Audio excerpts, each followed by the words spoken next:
Hello, team. Welcome to another ATP Geopolitics video. Myself, Jonathan M.S. Pearce, and this is a Ukraine war news update. First part thereof for the 1st of February 2025. And as you can see, I'm safely back in my office seat at home. I haven't got my boom mic set up. Still going to be on my headset until I unpack my bags properly.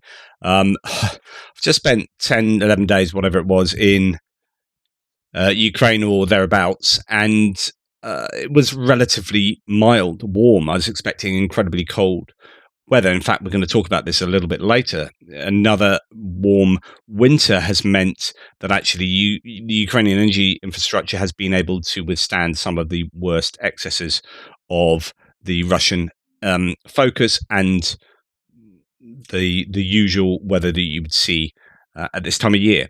Really mild in Ukraine. I get back to the UK straight into watching my son play football, taking some pictures with my camera. My fingers froze off, and I was like, geez, it's freezing here. I've just been faffing about Ukraine for weeks, and there's no problem at all. Anyway, there you go. So I'm back, and thank you very much for all of your incredible support.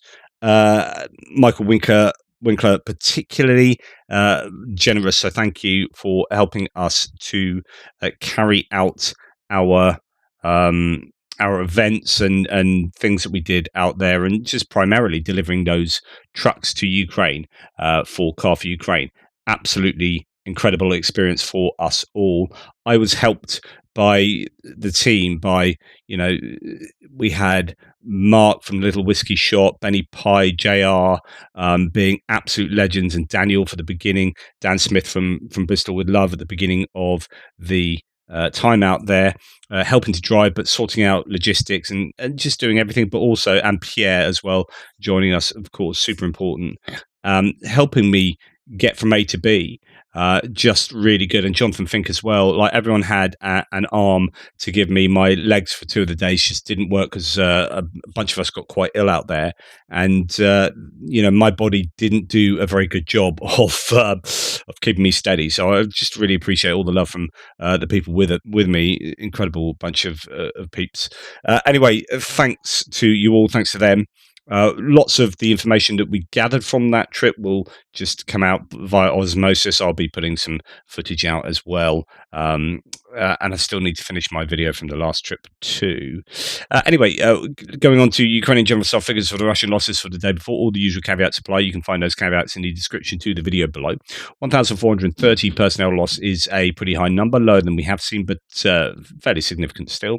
9 tanks is about the daily average. 22 troop carrying AFVs, likewise. 48 artillery systems, double the daily average, and some. So some fairly testing numbers there across the categories for the Ukrainians. 1 multiple launch rocket system, and then we have 77 vehicles and fuel tanks and 1 piece of special equipment. Drones, very high number of drones that the Russians are sending consecutive nights consistently into Ukrainian airspace. No Andrew Perpetua stats for today. We have a couple of days to catch up on for missed days. I will do that just for those who love their stats. We'll look through them a little bit later. And goodness me, I have some geopolitics to talk to you about. And actually, it's not all looking particularly good. It looks like the US is going on a trade war with Canada, Mexico, the EU, Denmark. It's all looking a bit dodgy.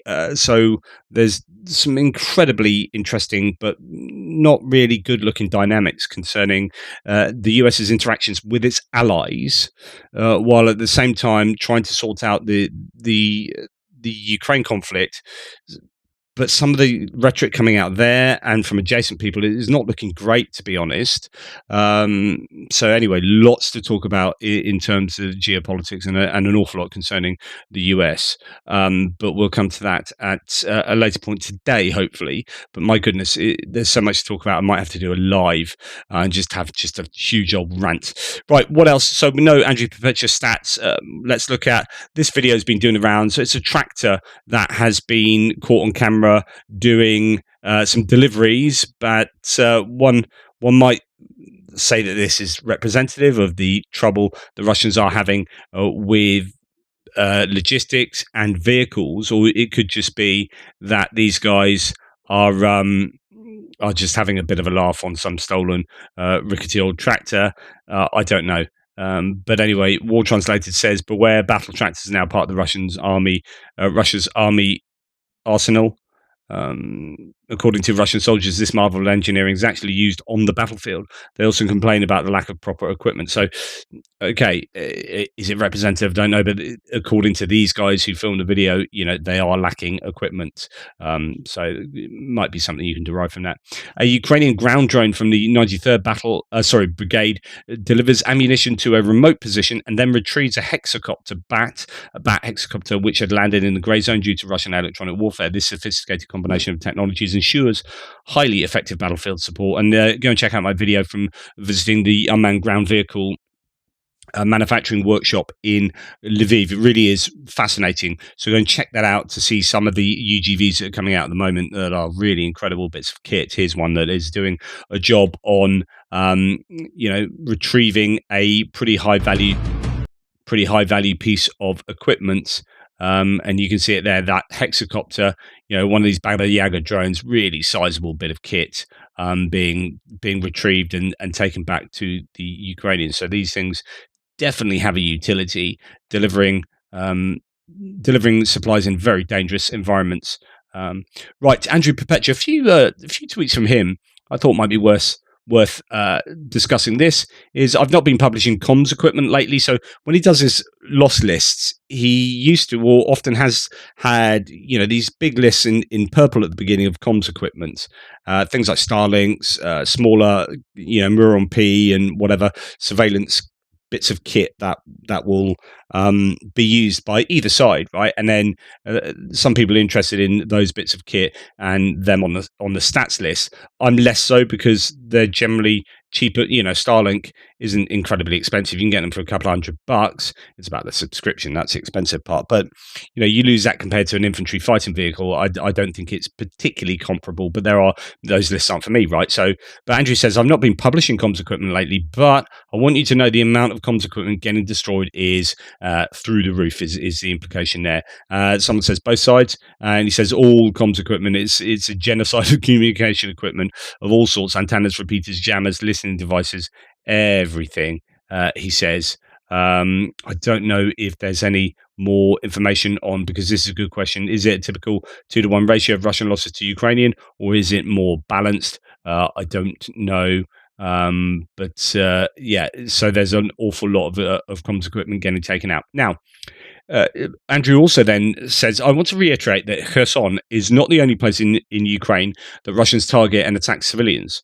So we've heard of the human safari, as it's been coined, this idea that well, not the idea, it's the simple fact that the Russians are targeting civilians of all sorts with drones, in possibly terrorism.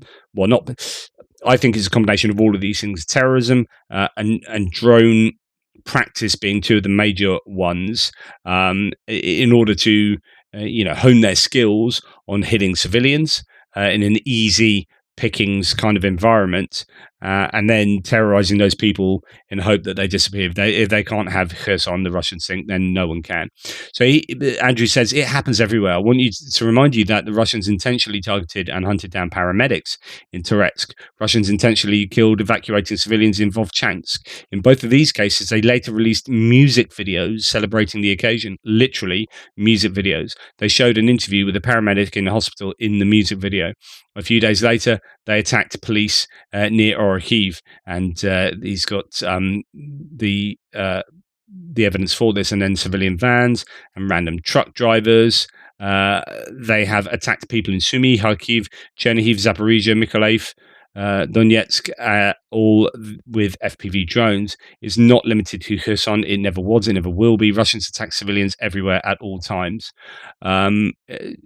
Yeah, I mean, if someone's going to know exactly what they do, then it's going to be Andrew and the team that he operates with, and people like Brendan Kelly for Tuchny. Just it's heartbreaking and enraging at the same time.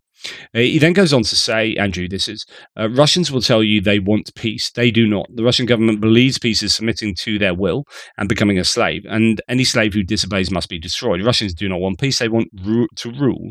The Russian government must be destroyed. And in saying these things, he is also showing you the evidence of, and we'll go on to talk about this because let's have a look at the timing on this.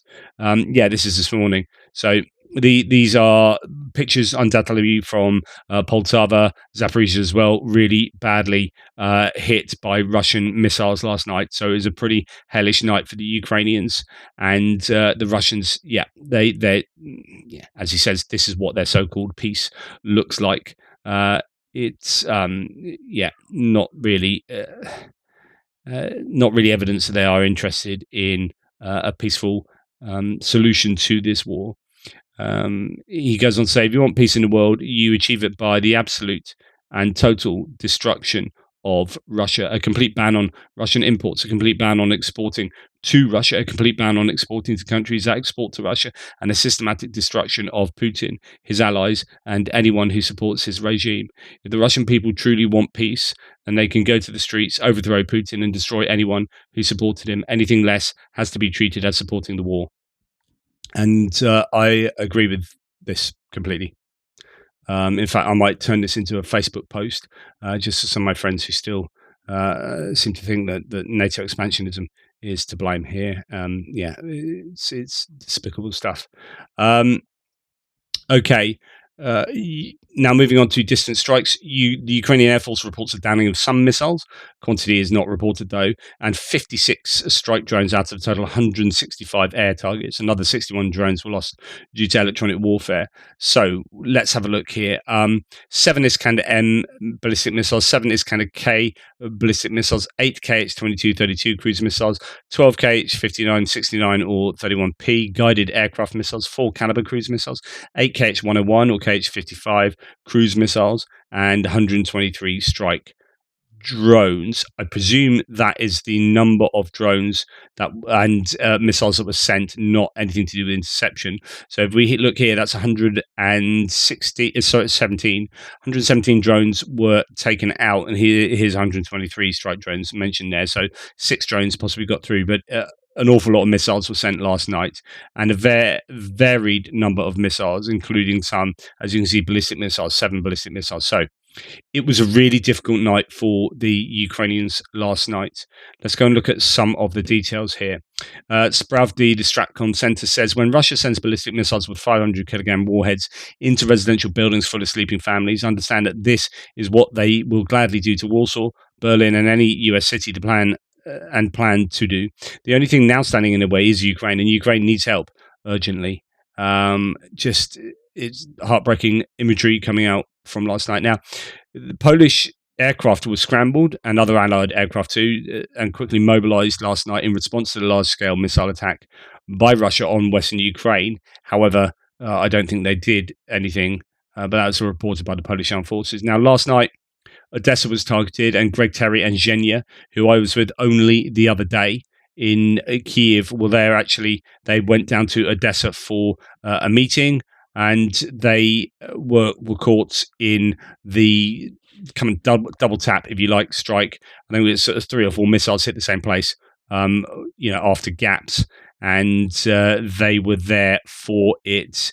So if you want to go and check Greg's video, Trapped Under Missile Attack, Helping Others Almost Cost Us Everything, you can go and see that.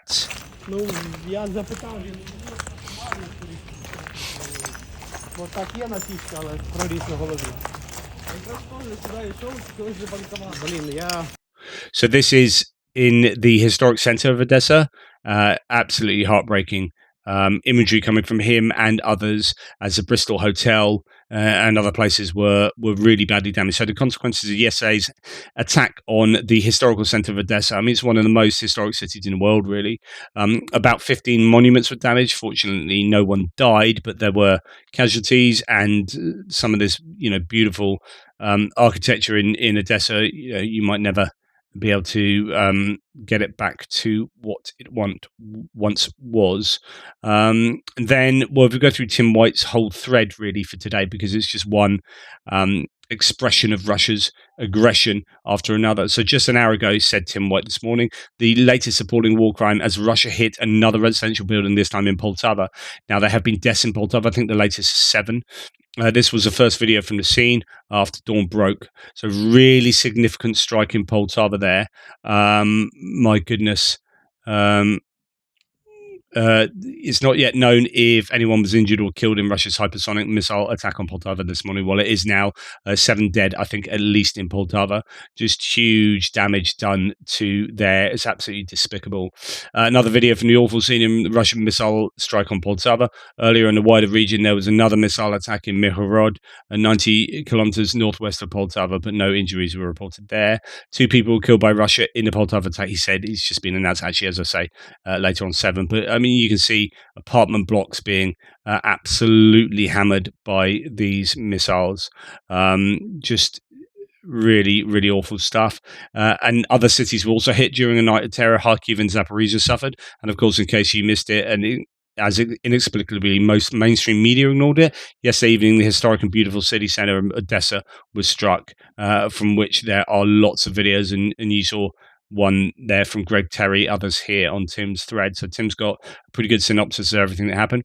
Next, and looking at the destruction, it's extremely fortunate there was only one injury. 57-year-old man was struck by falling debris after a massive drone strike attack on the city. It might be the guy that they walked past, actually, Greg and Zhenya, and asked if he wanted help. He was on a phone, sort of crouched down, but I think he had some injuries to him. But yeah, just typical Russian horrors being exacted on Ukraine. Kharkiv and the wider region has simply been battered in the past 24 hours. There have been 7 separate instances of weapon damage. Attacked with 17 drones and 6 missiles. There were dead and injured. A 60, yeah. So, I could go into the details, but you get the point. Lots of injuries and deaths as well. The length and breadth of Ukraine, north of Kharkiv city, a village called Cherkasy was also damaged, so on and so forth. Another village in Kharkiv, fresh damage in Odessa as well. There, what do we have here? This one is Sumy. So this is destruction to Sumy, I think possibly from the day before, but it's just absolutely raging. It just makes me so angry. Zaporizhia, the aftermath of the mass Russian drone attack on the city last night. So there you go. Some of these will be from drones getting taken down by electronic warfare or air defenses. Others might be drones themselves hitting, just as they do. Anton Gerashenko says massive Russian missile and drone attack on Ukraine last night and this morning. The videos are from Poltava. About 30 Russian missiles attacked Ukraine in the recent hours, ballistic, cruise, and supersonic ones as well. Really, really terrible scenes there. Odessa, Zaporizhia, Kharkiv, Poltava, Pavlohrad, and Staro-Konstantinov were under the most intense attacks. I believe, Staro-Konstantinov is going to be the air base there, but others, it might be energy infrastructure that was being targeted, because I know that there have been blackouts today, so that could well be as a result of that. But yeah, just terrible stuff. Ordinary residential neighborhood with children playing, says Katerina Horbanova. Shops and cafes now look like scene from an apocalypse movie. Millions of effing Russians are happy about it. Forcing peace is a terrorist tactic. Video from the city is of Poltava here. Overall, it looks like a cruel and merciless agony on the part of Russia towards a peaceful violence in Ukraine. Last night and this morning, many cities and regions of Ukraine came under fierce Russian attacks, such as all the places mentioned, plus Khmelnytsky. So that's where Staro-Konstantinov is, Kiev regions as well.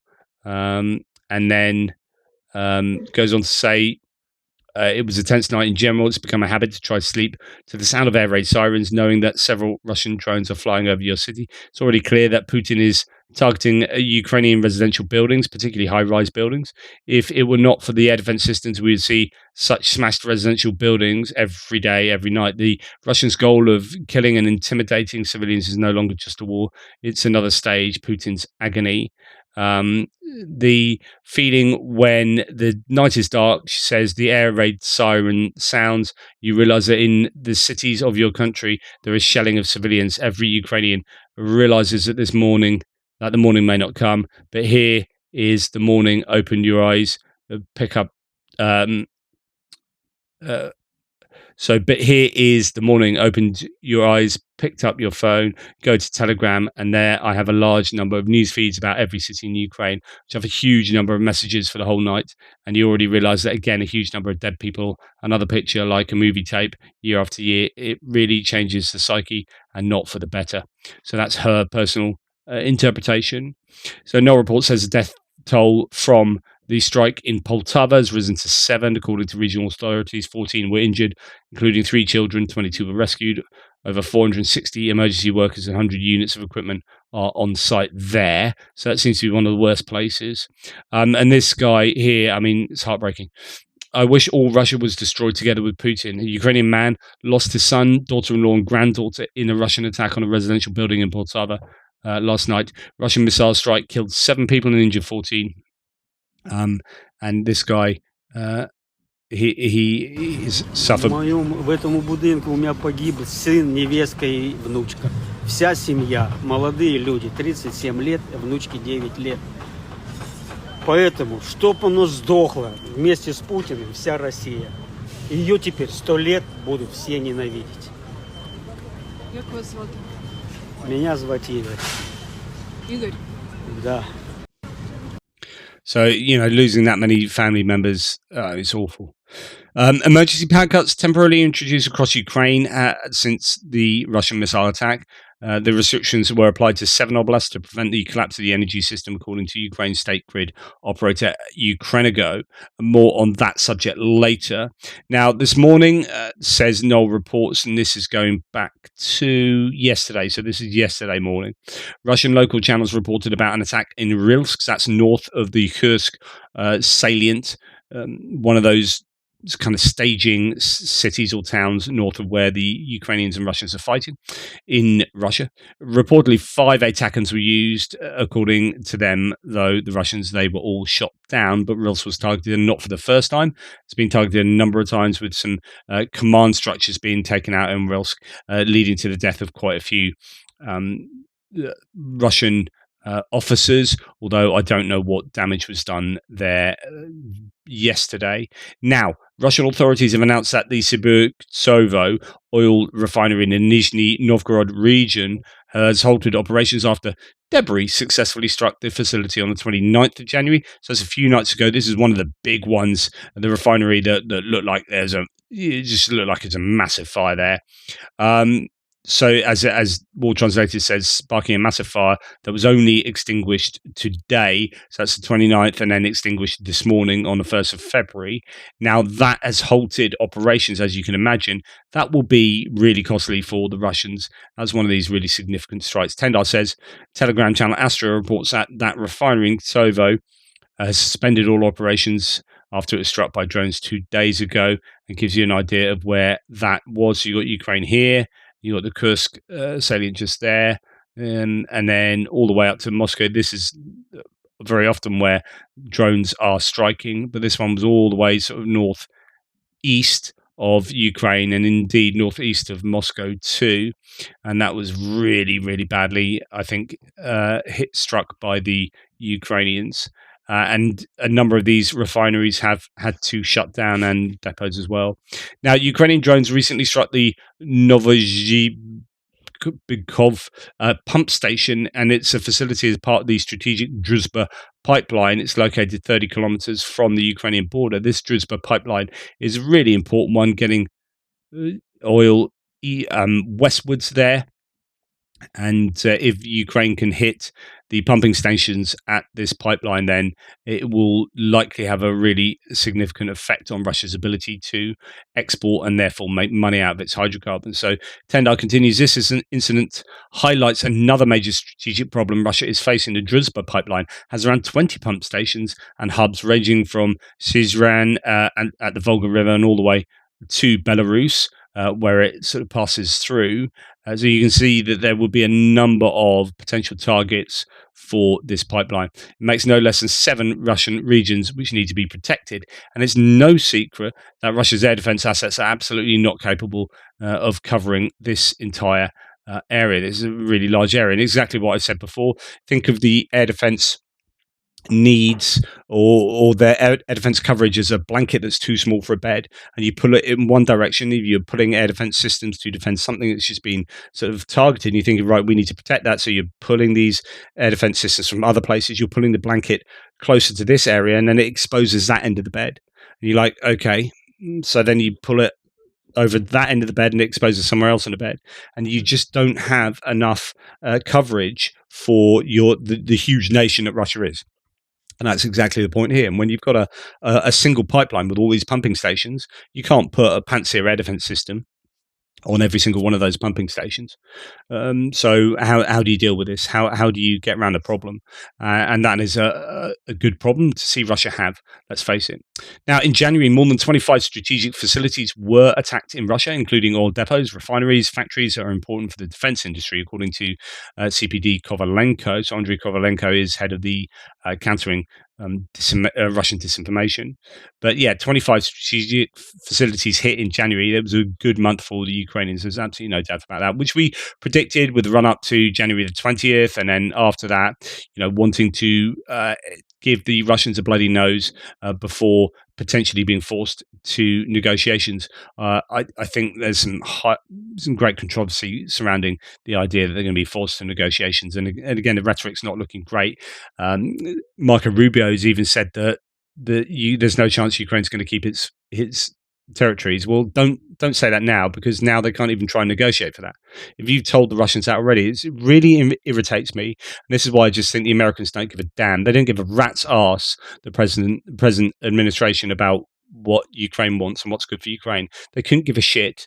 And it just, honestly, I'm just, you can love your Trumps as much as you like, but he doesn't give a damn about Ukraine. You can give a rat's ass about Ukraine. Absolutely.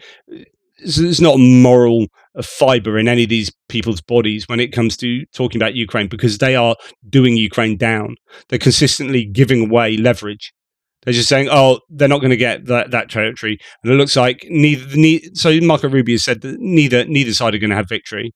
So, okay, you might believe that. Don't fricking say that in public, because you are giving ammunition to Russia to be able to, degrade the leverage that Ukraine has. This is the art of how not to do the deal. It's insanity, and the fact that the US administration is just like blithely handing over Ukrainian territory to Russia publicly, it just makes me want to go and punch these people in the face. I'm so fed up, and I'm fed up with people, oh, Trump's going to be amazing, he's the best, blah, blah, blah. Yeah, he might be shaking things up. If anything is for the benefit of Ukraine, it will come accidentally. It was not the intention of these guys to benefit Ukraine. When you got bloody Tucker Carlson still sounding off about, literally in the last couple of days, about how Zelensky's a dictator. So I just want to wring these people's necks. North Korean soldiers. Sorry, I'm in rant mode now. I'm back in UK because I don't know. Just yeah. Anton Gerashenko, North Korean soldiers reportedly buy fake tuberculosis certificates to avoid being sent to Russia, according to Radio Free Asia. Until last year, most medical certificates for military exemption cost around $100, but the price of tuberculosis certificate has risen to $500, making it difficult for residents who are eligible for military service to afford it. A resident of the northern province of Ryanggang told on condition of anonymity for safety reasons, obviously. A resident of the northwestern province of North Pyongan said people are trying to raise money in any way they can to buy medical exemption for certificates, including by selling their properties and borrowing money. There is an underlying fear that if their sons join the military and are sent to Russia, the parents will never see them again alive, quote, one of the residents said. Earlier reports appeared that North Korean soldiers were temporarily withdrawn from Kursk region of Russia due to heavy losses.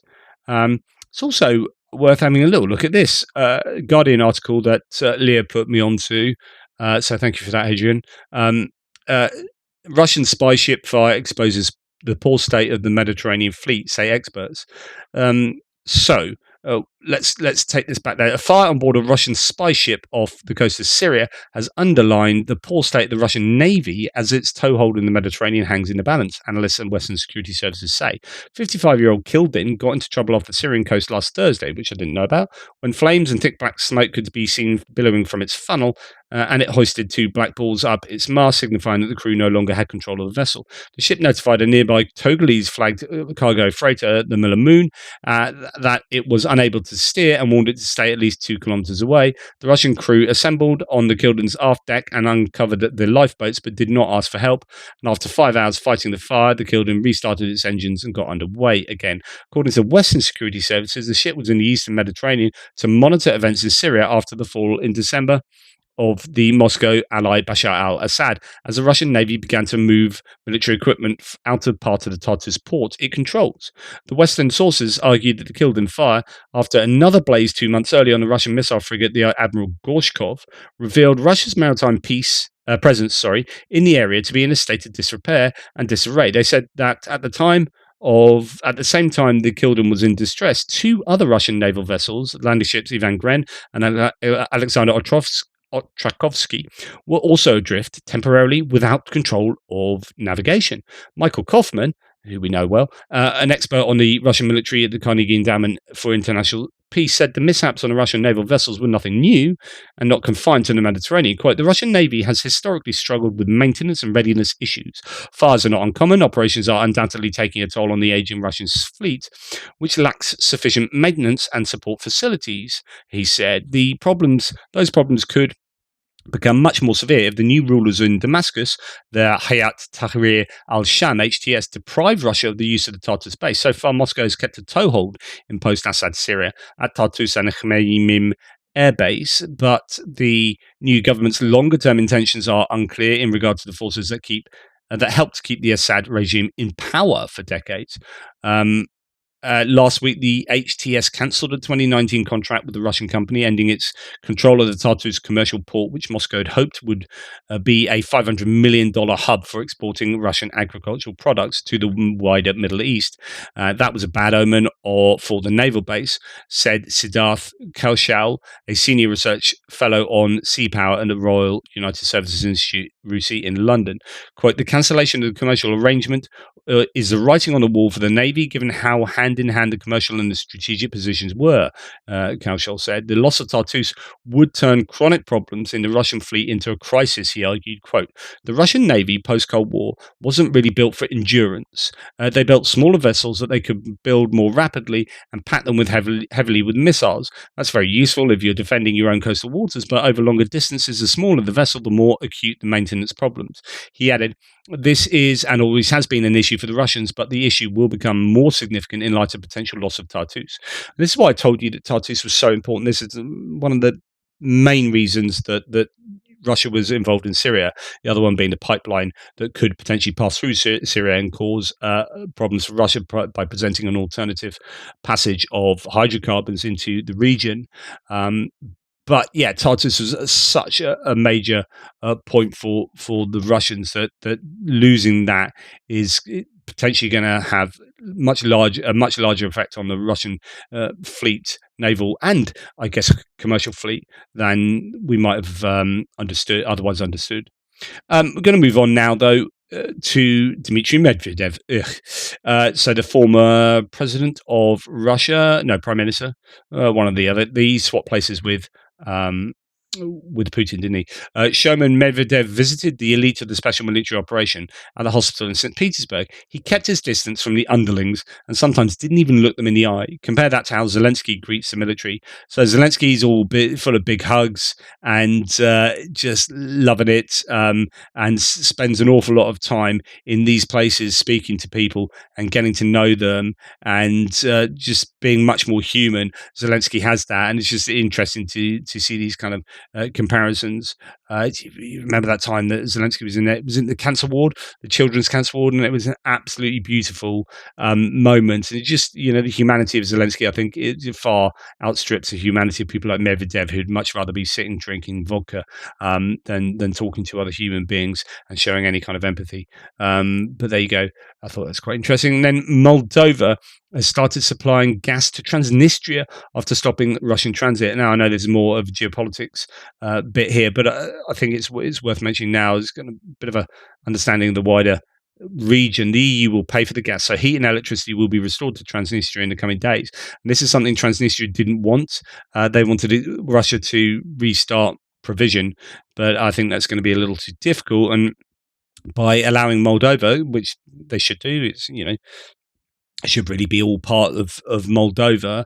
It allows Moldova to get that kind of PR win in light of the Transnistrian population, and the EU may also, be currying favour there. So that's, I think, good news overall. But so much to talk about with regard to geopolitics coming later. Anyway, that's enough from me. Hopefully that was all of use and of interest. Take care, guys, and I'll speak to you soon.